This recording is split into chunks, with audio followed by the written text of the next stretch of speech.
into the fact where the victim is now the perpetrator and the perpetrator is now the victim. And that just drives me crazy. Thank everyone for coming, and I want to really give extra love to Pam Africa and Suzanne Ross for making this happen. I mean, really, this started off as a phone conversation with me and Pam, and me and Suzanne, and then Suzanne and Pam. We said we were gonna have a little book party for the Mumia book, and we said we we're gonna try and see if we could get a little room in Riverside, and we hope enough people would come to fill up that little room. And that conversation and that idea has expanded to what you see in this room, and 99.9% of it has to do with the work of Suzanne and Pam and Sophia and all the people who really struggle to make this happen. It's a testimony of what's possible when we come together. So just give them some love, please. Naomi, oh, Sister Naomi. Oh, no, absolutely, Naomi. Absolutely. Absolutely. All those people on those conference calls I kept being late for, you know. But, right, I was being nice. But when I think about what's been said and when I think about the question of what work I see being done and what's not being done, I'm actually inspired and motivated. Like Jazz said, what was possible 10 years ago was much more limited in scope than what's possible now. And I think a big reason why there are so many more possibilities now is because there's a bigger gap between those who are privileged and comforted, and in comfort rather, than those who don't. When I look at Doc's last book, The Rich and the Rest of Us, he begins to talk about that growing gap between the have-nots and the have-dots that's expressed through all sorts of social misery for black folk, for brown folk, for poor folk. I mean, it's getting more and more vast, the gap between those two extremes. And so I think that's part of why you see the response on the ground all around the country and really all around the world that you're beginning to see. So as I travel the country, I see all sorts of pieces that speak to the prison crisis. I agree with Michelle that the mass incarceration crisis is the biggest thing that we're facing as a nation, as a global community. The question, though, is how do we respond to it? For me, what I'm saying right now is in different pockets, in different areas of political work, in different communities, in different areas, I see people doing work that is directly connected to the prison industrial complex struggle, directly connected to the resistance against mass incarceration. I think the challenge, though, is for us to connect the dots. So you look in New York or Philadelphia or New Orleans or Baltimore, you look around, you see mass education reform, just to give you an example. And you see people on the ground struggling, not just to get better schools and to have their kids do better on high-stakes standardized tests, but people are beginning to see the direct connection between these first-class jails and these second-class schools. People see the connection. You can't miss it, right? People see the direct connection between black and brown people who become criminalized at a very early age the moment they walk into school. You go to Harlem, you go to East New York, you go to Queens, you go to the Bronx, you see a line down the street of people trying to get into these schools, right? And the reason the line is so long is because they're being searched, they're being checked, there's surveillance cameras, more surveillance equipment has been used in schools than prisons over the last 5 years. So you begin to see the infrastructure of prison. You see police officers, probation officers, parole officers. You begin to see dogs sniffing at our kids. You begin to see random locker searches, fingerprint scans, body scans. You begin to see this entire infrastructure of prison. And so it takes you 20 minutes to get into school. Once you get in, ain't nobody stopping you from leaving, right? The entire infrastructure is about controlling and preparing and disciplining our bodies for life in prison more so than it is for anything possibly educational. So we're beginning to see that. People on the ground are beginning to see how our children are being criminalized at an early age. They're beginning to see the relationship also between the lack of access to education, the lack of access to early literacy, and incarceration. If you can't read at 8, there's a really good chance you could be incarcerated at 18. That's the logic of the day, and that's what we're beginning to see. And so I see a lot of work in that area. Another area that I see work being done is mental health. You know, I think you said this 10, 20 years ago, you said one of the greatest crises of the 21st century, one of the biggest challenges of the black community for the 21st century will be one of mental health. And I think that we can't understate how important mental health is to our community, but we also can't understate the connection is important. The connection between mental health and mass incarceration, because what we've seen over the last 30 years is not just incarceration, but transcarceration. We have seen people move from one form of institution to another. In the 1980s, 1970s, we had some form, not great, but some form of mental health facility for people struggling with mental health. And just to set the taboos aside, we all got struggles with mental health. Ain't no way you could be black or brown or poor in America and not have some struggles with mental health. That's just the reality of it. And white folk too, for the very same reason. There's something crazy making it about privilege too. You know what I mean? So, but what happened? But what happened over those 30 years that we saw a divestment from mental health resources, a divestment from preparing people or treating people through mental health, right? So we moved from a medicalized state to a criminalized state, to the penal state. Right? And so those very same people under the Reagan administration, at the same time they were beginning to prosecute a war on drugs, we were taking money out of mental health. Those people who were in mental facilities go to the street. And then we criminalize being on the street through a range of public policies on a state level, like criminalizing homelessness, criminalizing loitering, public drunkenness, public urination. We did all this stuff that might on its face seem intuitively okay, but what it ended up with is people who should be in mental health facilities on the ground. And then they're on the ground and they have greater access to drugs. And then we criminalize the medical addiction of drugs. And then if you criminalize the medical addiction of drugs, you have people with mental health trouble with the medical addiction to drugs now incarcerated, subjected to greater trauma, greater abuse, dislocation, isolation, marginalization, and no access to anything else. Then they get out of jail. They still don't have access to housing. Good afternoon. I'm assuming I'm on the air. We don't have a monitor here today, so I can't see my face. But that was, they had an event at Riverside Church September 14th, last Friday, about mass incarceration. And as you could plainly see, that was Mark Lamont Hill. And you had Michelle Alexander, Dr. Cornel West. You didn't see Sophia, Elijah, or Pam Africa there, but they were there. Jazz Hayden was there. And we're going to be dealing with the issue of mass incarceration. Basically, we're going to be dealing with the relationship between the government, the local government, the criminal justice system, and the advancement of black people, our particular struggle. And it is my profound pleasure to introduce to you a gentleman who has become a freaking legend in Access Television. He is the one, the only, the leader of the community cop crew. He is NOEL leader. He is infinitely qualified to talk about police conduct and misconduct, especially in New York City, in the New York City area. And we're going to talk about this and how it relates to our community and all the different aspects of it. But before I get too wordy, my brother, it's a pleasure. It's a pleasure. Thank you for dropping in. Pleasure's all mine. It's you know, it's awesome to be sitting next to one of the greats of public access and the media, Nat Woods, one of the most profound producers that we have in the city. So it's doubly impressive for me and humbling for me to be here to have this conversation with you as well as before your viewing audience. Well, I wasn't going to stop you, brother. Yeah, I know it's on the hour. I could have went on. There's an election for mayor coming up. And no matter who wins, it does not seem good for the home team, specifically black people in New York City. Ray Kelly said he may or may not run. Certainly, Christine Quinn has all the belligerence and vindictiveness of Rudy Giuliani.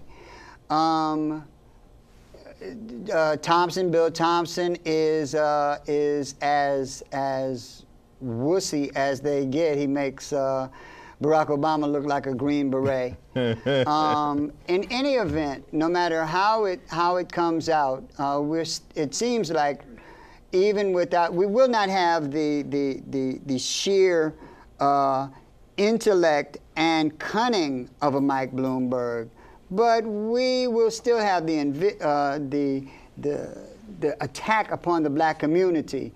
I do not foresee that changing. What's your view of the people running who are alleged to be running for mayor and how it will affect the black community, especially in terms of police misconduct and stop and question and frisk, which I really want you to get into. Mm-hmm. What's your view on what we got coming at us? Well, unfortunately, what you just laid out is 100% accurate. It's a sad commentary on black political lack of black political leadership in New York City. I mean, we have a very large black population in the city, a very so-called progressive population in New York City. So it's a very sad commentary that we haven't developed at this point in 2012 a progressive nationalistic black political figure. Charles Barron has been the lone spokesperson on behalf of progressive black politics in the city, but he's a sole voice. The overwhelming majority of our political figures in New York City have sold out, to power, have sold out to the interests of their white fathers, and I have no confidence in the Democratic or Republican Party. So it's going to be a sad day. We don't have any strong, progressive black politicians that's ready to take the mantle, especially as it relates to mayor. In the city that's really going to do something that's in the best interest of black and Latino and white community as well. As it relates to law enforcement, unfortunately, once again, no one's, the future doesn't look very well.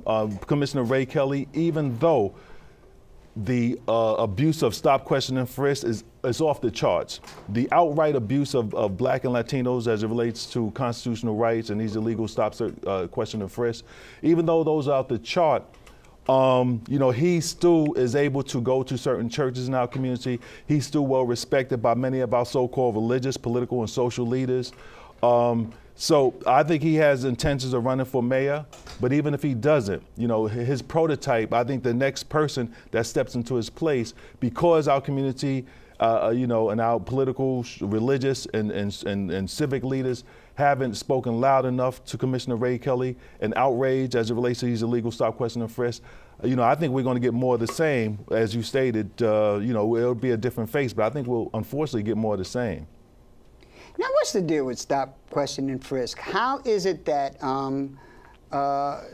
Mayor Bloomberg and Commissioner Kelly have been able to convince so many prominent blacks, quote unquote prominent blacks, that it is somehow in the interest of the city of New York and the black community specifically to abrogate all their constitutional rights and allow themselves to be basically stopped and or entrapped in a manner that is totally against the Constitution of the United States of America? How is this come about?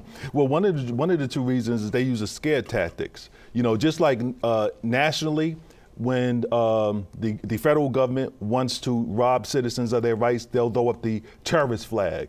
They said we had a hint that there's going to be a terrorist attack, so it's code red today. Tomorrow it's code yellow. So you keep the American people on pins and needles so that as you start passing and creating new laws that strip Americans of their rights, people say, well, listen, we have to be careful of terrorism. The government knows what they're doing. Well, Commissioner Kelly and the police commissioner, in conjunction with the white media, what they've done is whenever there's a shooting, they'll highlight these crimes in order to give the appearance that these illegal stops are necessary to stop crime. And if they were good, if they were a solution to these illegal stops, then we wouldn't have the horrific shootings that we do have, because stop, question, and frisk is off the chart. Under Giuliani, in his highest year with the street crime, there was 92,000 stops. With this police commissioner mayor that we have now, there's over 750,000. But so if we still have the shootings, we still have the unfortunate crime, but that's what they do. They use the scare tactics. They amplify the number of shootings. Actually, homicides in New York City is at an all-time low. Crime is at an all-time low, even as these numbers of stop, question, and frisk blossom. So what they use scare tactics. We have to do these illegal stops. We have to do these stops in order to decrease crime, in order to fight crime. When those of us in law enforcement know there's no connection whatsoever between stop, question, and frisk and innocent individuals not engaged in criminality, not even thinking about committing crime. There's no connection whatsoever to stopping them and fighting crime. Now, see, my thoughts on the matter is that once you abrogate your constitutional rights, all is lost anyway. That it does not matter whether the tactic works or does not. Case in point, during World War II, we interned Japanese Americans in record numbers because we had the perception that somehow they would side with our enemies. Mm-hmm. Subsequently, the United States of America had to pay reparations to them.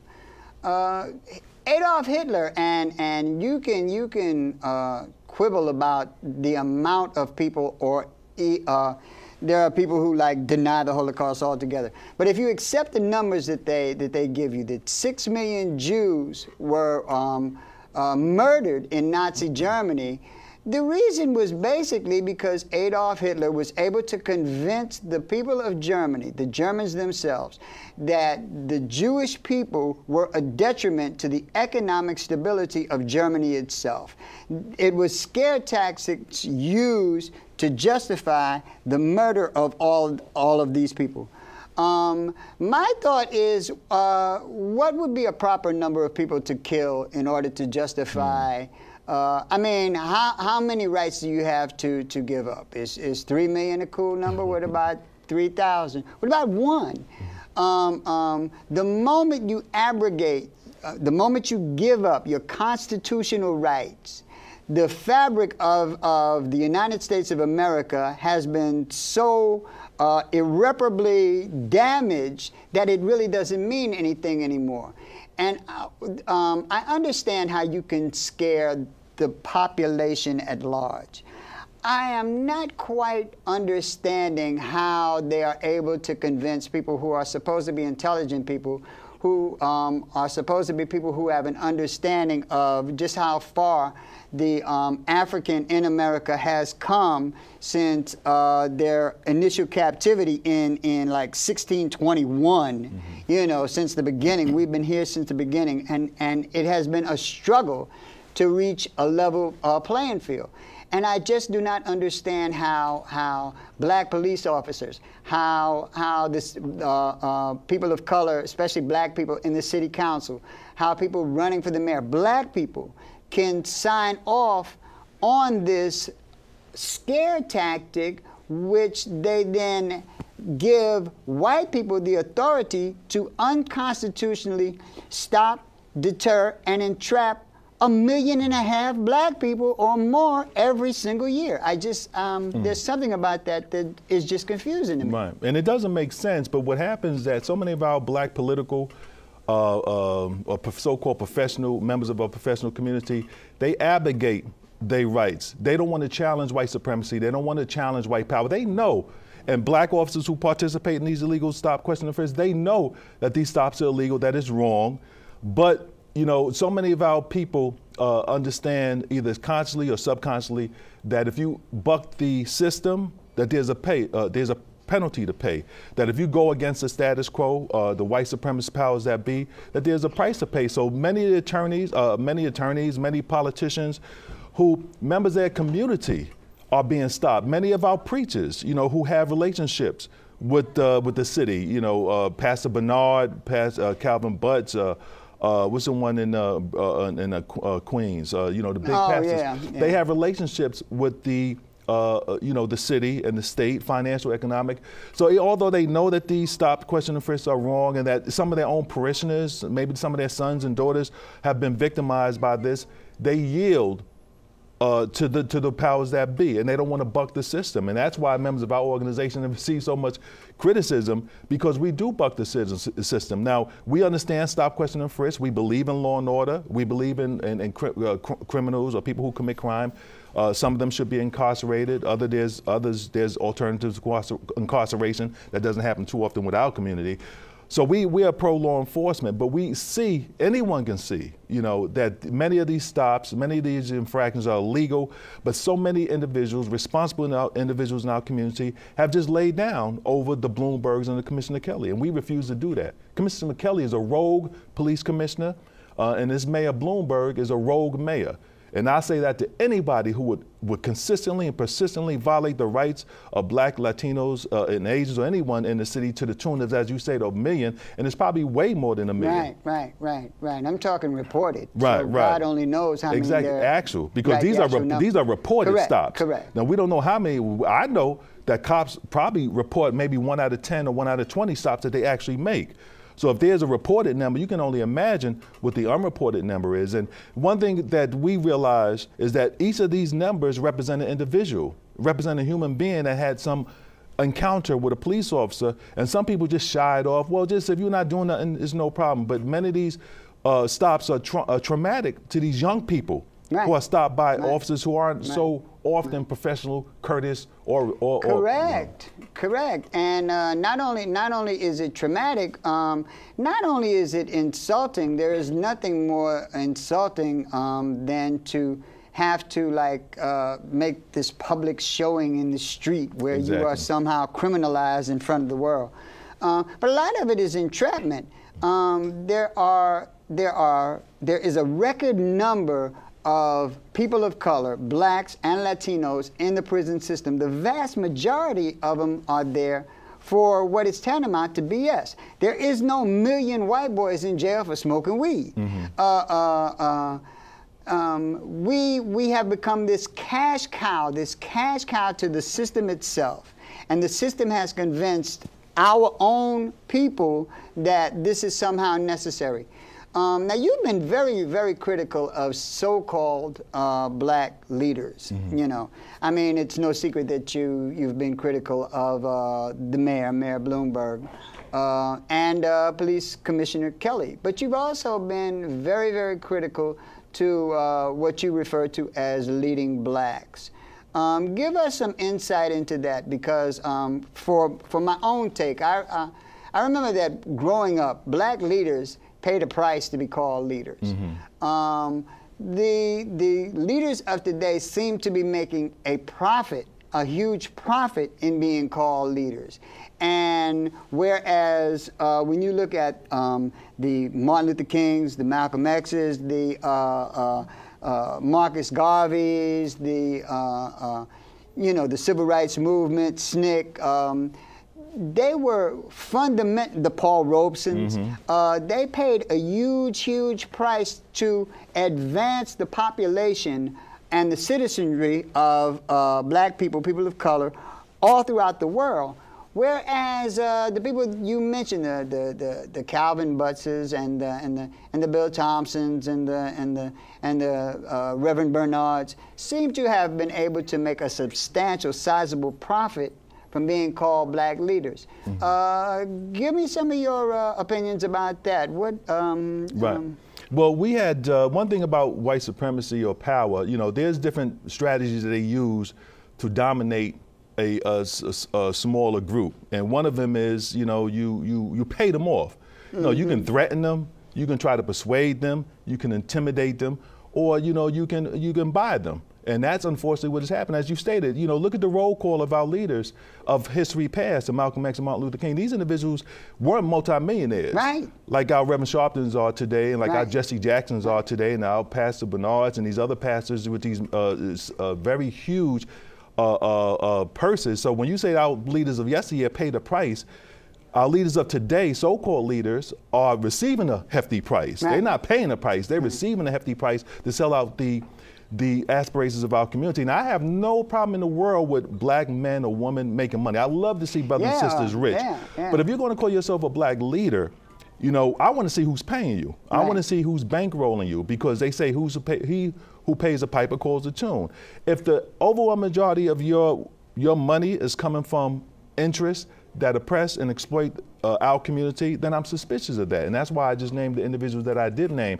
As it relates to Black political leaders, our organization, since we're so sensitive about these illegal stops, we wrote a letter to every Black and Latino elected officials in New York State and the City Council, saying we want to, since you guys refuse to aggressively attack the mayor and the police commissioner as a result of these stops, with the victims of these stops live in your district, have an audience with us. Let us explain to you how these stops have no relationship to do with the crime fighting strategy, how they're illegal. Let us explain to you as officers, as members of the New York City Police Department, how these stops are illegal so that you would know, because you're not doing anything. So you must either believe that they're justified, or either you're scared or you refuse to take a position. So let us sit down with you. We haven't heard from no one, not one of them. We reached out to the Department of Justice in Washington. We reached out to the Department of Justice Southern District in New York. We reached out to New York State Attorney General. We reached out to the governor. We reached out to local politicians. We reached out as law enforcement officers. And you have not gotten a response? No one. No one. And we're black police officers. We're an organization of black law enforcement officers.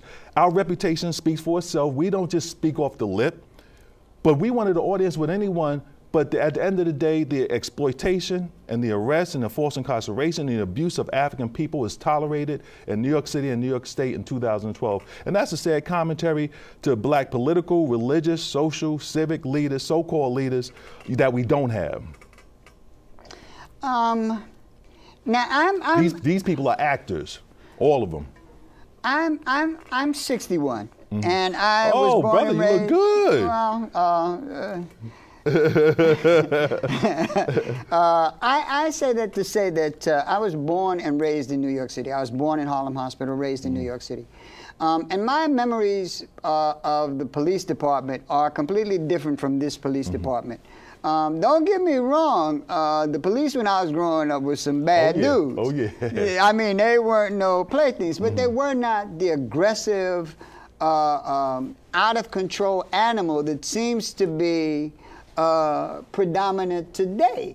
I mean, what is going on in the police station where you see a bunch of, excuse the expression, fat, out of shape, amateurish, cowardly people in uniform kicking people when they're down? I mean, what has gone on in the police department to turn the police force from what I remember it being to this amateurish, almost rabble gang that it has become? What's going on? Well, you know, I as you, I'm only in my mid-30s, but I remember. It's a joke.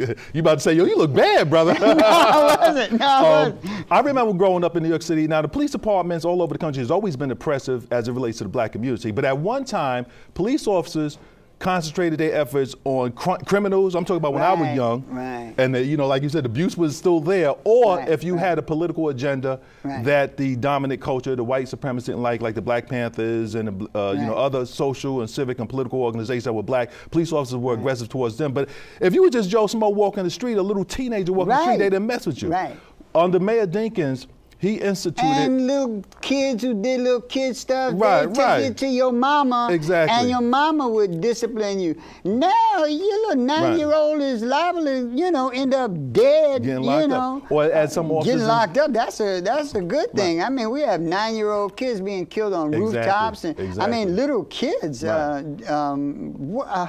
as you said in Staten Island, where a little kid was throwing eggs on Easter, 2 white officers abducted him and kidnapped him, brought him out miles from his home, stripped him, beat him up, and then left him there. And those officers are still on the job. White supremacy, these are Klansmen. That mentality. So what happened with Dinkins, when he was mayor, he instituted a community cop mentality amongst police officers where there had to be a relationship between officers and the community, with the commanding officers, the lieutenants, the sergeants, and the common officer as it relates to the community.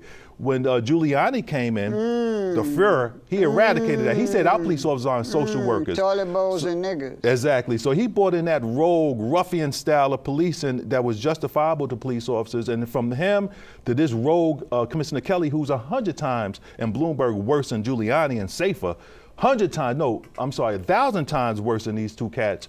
So they brought in this mentality, this cowboy mentality that we see today. And unfortunately, police officers today, as opposed to yesterday, they don't make no distinction between Joe Citizen, between a young person going to school, not engaged in criminality. They just have a license to be rogue and be cowboys, the overwhelming majority of them in our community. Now, the dichotomy of it is we need police officers, and there are some good police officers. But these same good police officers are prone to turn around, who may run into a building and save a cat, take a cat out of a tree or run into a building and save somebody who's in a fire. This same police officer who does good things can turn around the next hour and see some young kids and aggressively stop, question, and frisk because he has a message from the top that is tolerated. This is a mentality. This cowboy mentality has been enhanced and condoned by Police Commissioner Kelly. Now we were talking earlier off camera about the perceptions, the programming. When we talk about programming TV, it's not the television that's being programmed. It's the person watching the television.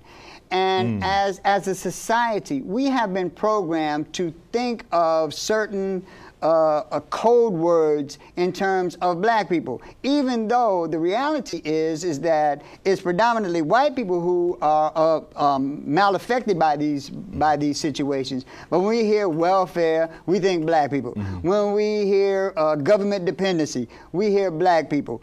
Criminal.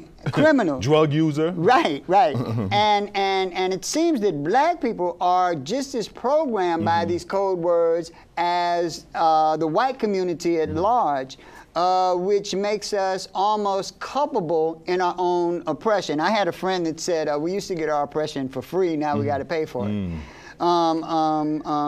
Your thoughts on the sheer programming of black people as it relates to the way they are treated in the criminal justice system, by the police, how black people are thought to be almost less than human by the programmers, who then get this message across to the people at large. Yeah, our community, and especially our young people, but adults as well, is inundated, bombarded with negative messages that feed into our subconscious and our conscious, and it has an effect on how we see ourselves. One of the speakers that you had on the opening piece talked about how they have metal detectors in schools. Yeah, that was Mark Lamont Right, they have Hill. medical detectors in school. They have police officers now in school. You know, they call them school safety officers with the uniform on. As you know, it prepares our kids when the police officers pull up in the street to our young people. A lot of times they just go straight, throw their hands up. You know, our young people are being prepared subconsciously and consciously for this sort of criminal justice, institution. And as you stated, we're bombarded by a white supremacist media system, be it entertainment, be it television, be it radio, with negative messages about ourselves. So when they throw out these code words, not only do white folks believe it, but we believe it ourselves. You know, when you talk about drug user, if you think of a crackhead, you know, a lot of times the image that people will have will be a black person when it's interesting that you talked about marijuana arrests, people being incarcerated for that. There was a study that said the overwhelming majority of people that use marijuana in this city, in this state, in this country are white. Oh, definitely. But they're not being arrested, they're not being incarcerated. So that false impression when somebody says a drug user, a black person, image of a black person pops in our head, that's false, but it's based on misinformation that we're inundated with. And unfortunately, there's not that many programs where you are here to inform or enlighten our community about, you know. Yeah, we got a couple of calls. I'm gonna take the calls. I just want to say that not only is it so prevalent, but the system itself actually determines how many prisons it will build by the progression of black people, the circumstance of black people in the third grade. So the educational system is tied to the criminal justice system in that way, from almost the cradle to the grave. But we got a couple of calls. I'm going to take a call. It's my pleasure to have Noel here, so he's eager to take your calls. Yes, hello. Hi, good afternoon. What's up, good brother? afternoon. This is Brother Omar calling from the Big Mango here in Harlem. How are you, my brothers? Hey, brother. All right, how you brother. doing? Okay, it's a sad day. First of all, your mentor was mentioned on New York One. Yeah, Ozzy. Ozzy Thompson, who passed away today, I believe. And they did mention him, and they said what a positive effect he had in policing here in the city. Yeah. And of course, very close to my family, we lost Jimi Hendrix also, 1970. We lost him today, also on the 18th of September. So the skies in New York are crying, as you can see.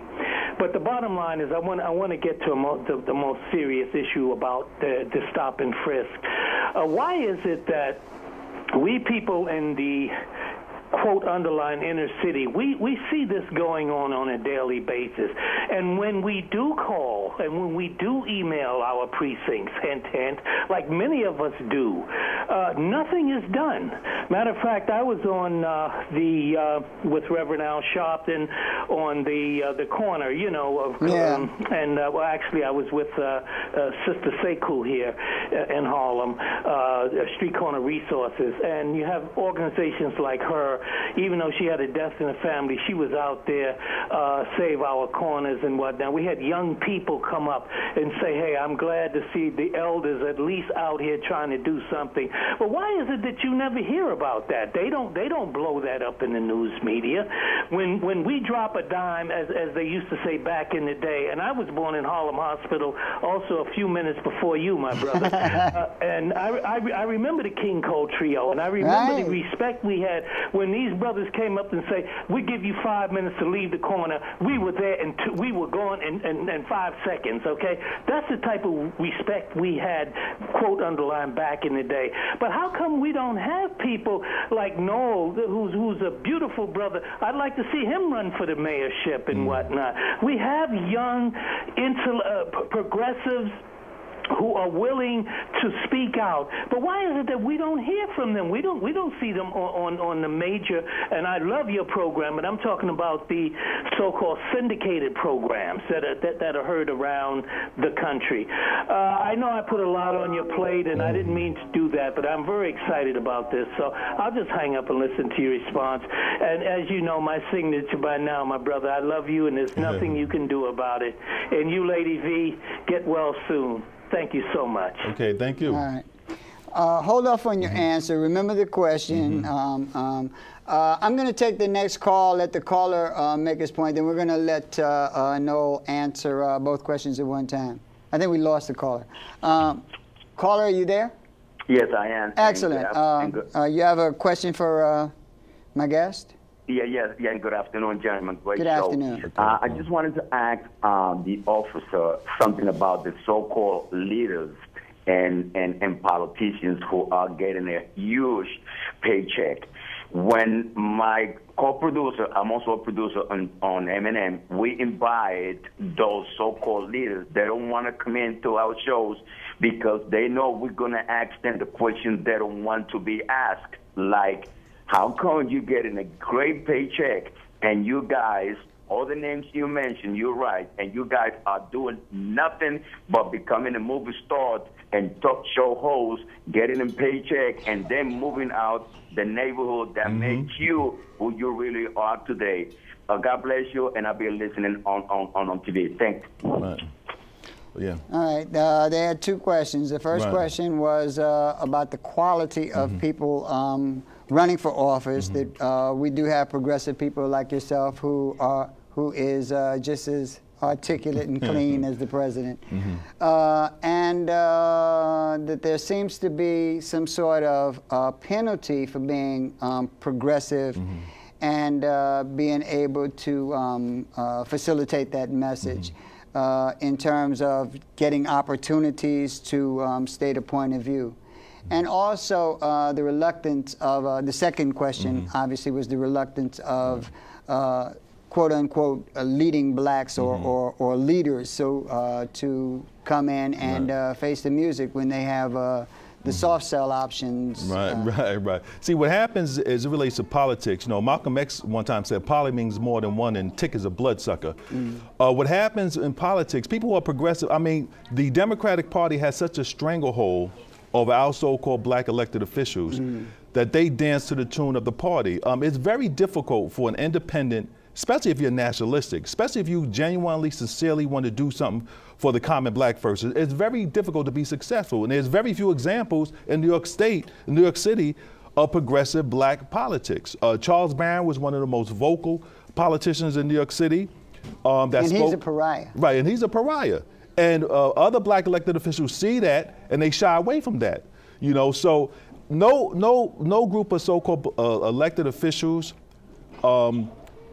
But in fairness, he's a pariah because all of his brothers and sisters Exactly. leave him out Exactly. there on the hook Exactly. because Right. they actually have had the sheer numbers politically for years and years and years, and they just abrogated all authority and left him out on the limb. Because he's not naturally swing. pariah. He's progressive. He's intelligent. Correct, He's a politician. correct. He's the prototype. He's what a politician should be like as it relates to speaking on the interests of your community.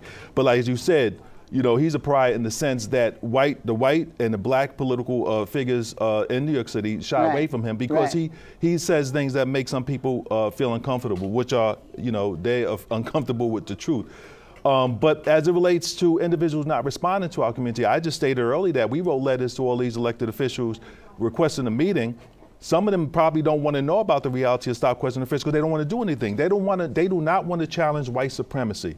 They do not want to challenge the mayor, the police commissioner, or the white power structure. They don't want to. So when somebody in our community invites them on their program, they're not going to throw them softballs, underhand softball questions. They don't respond. They have no respect. They have no respect for our people. It's not even, you know, I mean, that's so convenient, but I just find it so strange that anyone who even professes to be a citizen of the United States of America could sit idly by and allow this to happen. And they do not seem to have any sort of ruckus in terms of the education of our children, the school system. I mean, even Moskowitz, they deify this woman. And every now and then, if you keep talking, sooner or later, the truth is going to come out your mouth. And she said point blank, you know, while they were deifying her, that the same things that I do, you can do anywhere. If you can be successful in a charter school, and again, I'm not even going to debate whether or not it's successful. You say it's successful. If you can be successful in this circumstance, you can be successful in all the schools. So what is it that you profess to be doing so well in the charter schools that you just completely ignore in the public school system? It seems to be, and I believe it in my heart, a concerted effort to make absolutely sure that black people and people of color, black and brown people in the United States of America, do not progress to a level where they are competitive with the white privileged society. And to me, that's not even debatable because all you have to do is results. We're not competitive. Correct. And it's not as if we can't compete. And it's not because they're smarter. Exactly. Or more talented. Exactly. Let's take a call and let you get your calls in while I have Noel here. Caller, if you're there, put the call through. Hey, good afternoon. Good afternoon. I'm on the line? Yes, you're on the line. Oh, yes. Hey, how you doing, brother? All right, brother. All right. Oh, man, it's a fabulous show, man. And no, it's good to see you always tune into our community cop, man. You guys are doing the real good work for us. Thank you, brother. I just want to just say that my observation of what our real problem is, and we keep hitting these bumps in the roads, as scholarly men, as men who have some information, and men who don't have no information. The problem is the men who think they have the information, that's the white man, he thinks he has the information. Somehow, over the centuries and thousands of years, he skewed it away from us, our appropriate persona, our standing. We don't know, we don't present our standing in the proper way to the one holding the marbles. So in all these issues that we have, law, schooling, medical, everything, psychology, we don't bring our standing in proper persona. We keep coming to them as Negroes, blacks, and colors. That's kind of what I want to wrap up. Now, to crack that ice, we got to get back to some heavy studying, which is going to take another 50 to 100 years. But, Brother Noel, man, I love you, man. You the real deal, brother cop, man. Thank you, brother. And keep up the good work, man. Peace and love, man. Yes, sir. Thank you. Thank you, brother. I'll paraphrase, but I believe what his point was is that we have been convinced as a people that we are somehow in servitude to a greater leader, that we think of ourselves as servants. When we go to school, when we educate ourselves, it is with the presumption that we will get an education so we can get out and serve the system, serve the master. And he goes to school, and his woman is now the same way. His daughters are the same way. They go to school with the perception that they are going out to take a substantial part of the world at large, that they are going to be rulers, we are going to be servants. And how do we address that? How do we break out of that? What do we have to do? What do we have to instill in our children and ourselves to get out of that that mode? Because it's not because he's better, it's because we're convinced he's better. Right. And one of the things we have to realize is that the United States was based on white supremacy. That continues up until today, and white supremacy is not just something that exists, it's a strategy that's implemented in everyday life. Use the term convinced, I like to use the term conditioned. Our people are conditioned. You know, just like a dog, you feed a dog out of a dish so often that when he sees the dish, he gets hungry. Right. You know, that he'll start salivating just because he's been conditioned to make the equation between this dish and food. When really there's really no relationship. If the dog's out in the wild, he's going to hunt for his food. So our people are conditioned to believe a whole lot of things, and even as it relates to the miseducation that our people receive, that's what it is. Our people are miseducated in the system of white supremacy where we're taught to think of ourselves less than, and that's what we do. We're taught to think of ourselves as so-called minorities, you know, and in that word you have minor. So every negativism that exists is attached to black people. The brother made a comment about how we're doing it in terms of education, economics, health, as it relates to law. You know, you can just go on and on. Right. And either we have to understand that either our people are naturally dysfunctional, or there's something afoot, or there's something going on. And what we have to do is we have to recognize as a people that we are under attack in all of these areas, and we have to come up with solutions. We have to organize ourselves together, and we have to adopt the mentality of black nationalism. That's something that we talk in our program all the time, because white supremacy is alive and well in 2012 in this country, in spite of the fact that we have a black family in the White House. Now, we talk about white supremacy in terms of a ruling class of white people, but we don't talk about white privilege, and that by and large, almost all white people think of themselves as entitled. That the Mexicans are coming to take their jobs, that they are taking back their country. And we even subscribe to this system, that the white man is coming to take Harlem back. You know, like somebody died and made them Uncle Sam, that they have a country, or that somebody died and gave them first preference to a job that they didn't start. And the white man himself is telling you, I started this, you ain't have nothing to do with this. I mean, he looked right into the camera and said, I did this, y'all ain't do this. And yet, white people believe that they should be first in line for jobs that they believe are due to them for no other reason than the fact that they are white. So there is what we perceive, what the masses perceive as white supremacy, but in the larger sense, white people think of themselves as entitled and privileged, and we think of ourselves as subservient. You use the word conditioned, but when do we address this? Do we address this from the cradle? We're going to have to address the lack of competition with that person we perceive as our Lord and Masters. We're taught to only compete against him in sports, you know. And that's because we're wearing the Crusader banner. We got the cross on us and whatnot, so we're representing his army. But when do we teach this? How do we teach this? And as a people, we've always done it. I mean, you can go back to Marcus Garvey, who had a philosophy, who had a program. You can come up to the most honorable Elijah Muhammad, to Noble Drew Ali.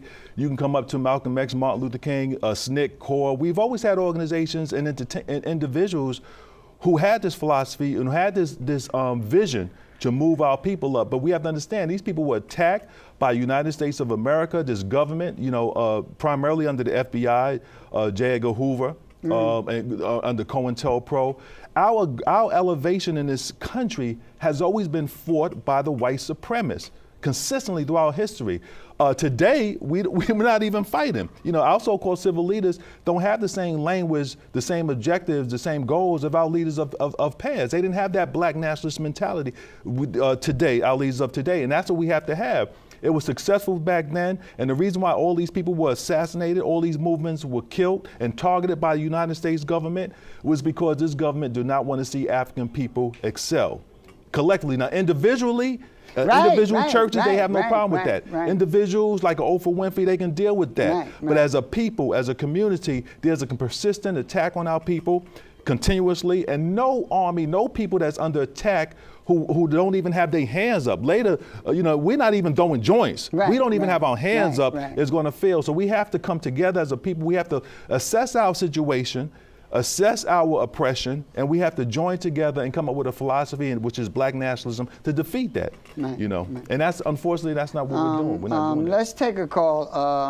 I want to, and I'd like to interject that one of the most powerful statements I've ever heard in my life was the statement by the Honorable Marcus Garvey, who said definitively, "Up ye mighty race, you can accomplish what you will." I don't think I'll ever hear any black leader say anything as provocative as that ever again in life. But caller, if you're there, I think I got my producer out of situation. Maybe somebody's in there.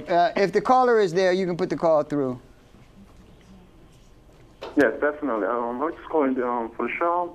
Oh, thank you. And my the main purpose that's going on that we all need to put in perspective, that we all need to look into is what is the main problem, which is what is the main problem when it comes to this all crimes that's happening. What do we need to look at? And what is the root of all these problems? Is money. And if you take money out of the context, meaning look at why all this is happening. And it's happening because of money. And if we learn how to think as a beginning, we all know what's going on. We all know all our problems, but we're not taking it into perspective, saying, hey, we need to back up, getting it out of the point and say, hey, we need to fix this. But we're not fixing it the way we need to. Right, and let me just say that, I mean, and an excellent point, economics is definitely very important. Can you imagine if the Reverend Sharptons and the Jesse Jacksons and all of the Reverends, National, the president of the Baptist Convention, the Pentecost, they all got together and said, listen, man, let's get out, let's form an organization, a national organization that's going to help us develop economically, that's going to attack the problem of education. Let us all get together and build an organization, a movement that's going to attack this. Let us appeal to the entertainers, to the athletes, to donate, put money into this coffers, this coffers, so that we can create these institutions. When our leaders get together, they have talkathons, but a movement doesn't come out of these meetings. I see a lot of times, I forget these entertainers that call the leaders together and they say a lot of good things, but they don't build a movement. We need these leaders, what they can do, because our people are in the best position of all the people. If we begin to create businesses, like presently there's not that I know a black shoe manufacturer, black underwear manufacturer, socks, all of us wear socks. Let's say they came together and said, we're going to produce these things that our people purchase. We do so little business with each other, there's so much room for growth. So we're in the best position. White folks, they rely on other communities, other markets to sell their goods, so they're maxed out. Most white folks buy cars from white folks. Most white folks buy socks and shoes from white folks. Suits, most black folks buy cars. So what I'm saying is that if our leaders got together and said, listen, we're going to build this. If the Baptist convention say, we're not going to put our money into white bank. We're going to build our own bank. And every Sunday we're going to request that people go to Baptist church, to Pentecostal church, put money into this church, this bank that we created that can give loans and create jobs and build factories, et cetera, et cetera. So we have so much room for growth and development, not only in America, but blacks in Latin America, blacks in the West Indies, blacks on the African continent. Right now, most black people spend their money with folks that don't look like us, and that's ludicrous. So the Sharptons and the Jacksons and all these other intellectuals that have the capacity to bring our people together on a national and international level, they're not doing that. And that's what we need. We can accomplish this in less than one generation. You know, less one generation, they pulled our people together with this philosophy that we're going to do for self. We're going to create so that our people don't have to be incarcerated, engaged in criminality, lack of jobs, rely on government handouts, et cetera, et cetera, et cetera. We have the potential to accomplish this. All right, we're running out of time. I'm gonna get the last word in because this one is my show, and yes, he's gonna do his own show in a couple of hours anyway, so he'll get the last word. But I, for one, have a slightly different spin on it. I do not think that our main problem is economics. I think that economics is an offshoot of our main problem. Our main problem is that we have lost our sense of self. We have no character.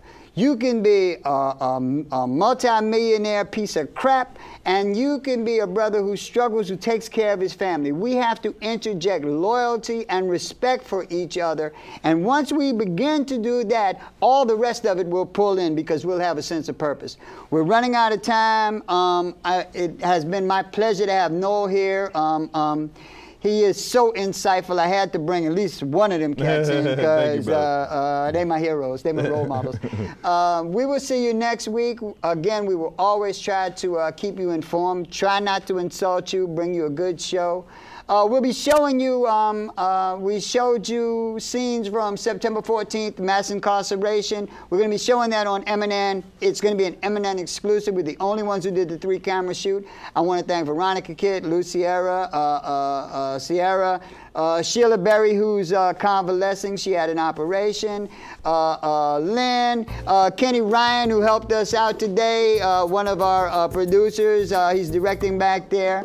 We'll see you next week. Tune in for Community Cop because I know they're going to be all up on it now because they all speed up now from 30 frames. Thanks again for watching, and peace. We're out. Thank you, brother. Thank you, brother. Hey, it's a pleasure. Always a pleasure to talk.